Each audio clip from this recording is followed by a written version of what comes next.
The fighting in the eastern part of Congo is continuing. Rebels have seized key towns and are closing in on the city of Goma. According to reports, the rebels and allied Rwandan forces entered the outskirts of Goma and the airport. Amid the ongoing fighting, Kenya's President William Ruto has urged presidents of Rwanda and Congo to heed the call of peace. Ruto said that leaders of the East Africa Community or the EAC bloc had agreed to hold an extraordinary summit in a bid to address the current conflict in eastern Congo.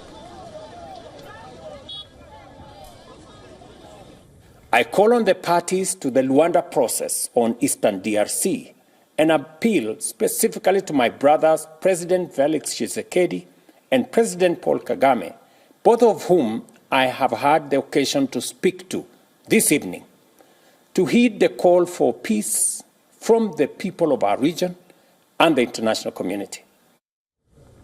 The M23 rebel movement, reportedly backed by Rwanda, has advanced swiftly this month in the Democratic Republic of Congo's mineral-rich but conflict-ridden eastern borderlands. And this has raised fears that the fighting could spill over into a regional war.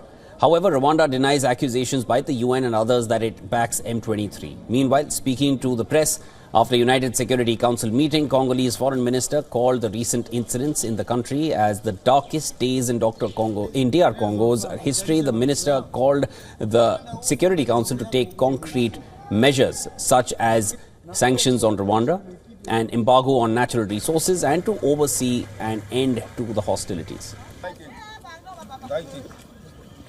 The Democratic Republic of Congo is going through one of its darkest periods in recent history, marked by a security crisis of alarming gravity in the eastern part of our country. For several years, the Congolese people have suffered the devastating effects of a planned and systematic aggression led by the Rwanda Defense Force, RDF, and their auxiliary M23.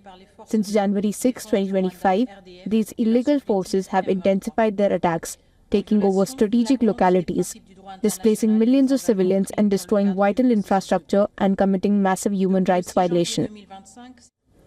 As government forces struggle to halt the advancing rebels, which has forced thousands to flee, the United States, France and Britain pressured Rwanda over its support for the rebels, with fighters from the M23 rebel movement appearing poised to enter the city of Goma. The UN Security Council met a day early on Sunday to discuss the fighting, in which 3 UN peacekeepers were killed in the last 2 days. According to the South African and UN authorities, in addition to the 3 UN peacekeepers, 2 South Africans and Uruguayan, 7 more South African soldiers and 3 from Malawi were also killed this week. South Africa's ambassador to the United Nations paid tribute to 9 of its peacekeepers who were killed in recent clashes in Congo. It is with profound regret that this meeting is taking place at a time when a number of peacekeepers have lost their lives and many others injured in the line of duty.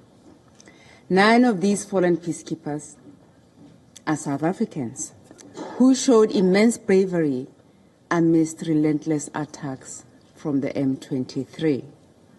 These attacks from the M23 are in violation of the ceasefire that was brokered through the Rwanda process.